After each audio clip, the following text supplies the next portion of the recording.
This is financial advisor Patrick Monroe talking about how to save money when building a house. The key to saving money when you're building your house is to know what your budget is in building the home. The main thing that you should do if it's a new home is when you decide on the design that you've chosen, take it to an appraiser and make sure that the appraiser is aware of where the home will be situated.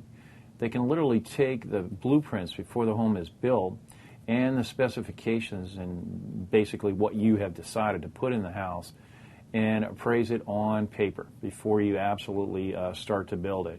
In many cases, banks nowadays will insist on that under this tight mortgage market criteria. Then you will have a box, if you will, of a budget that you can build within to keep your costs under control.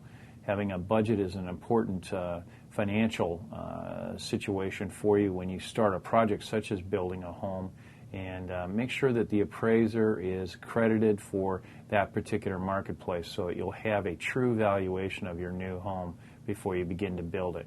This is financial advisor Patrick Monroe.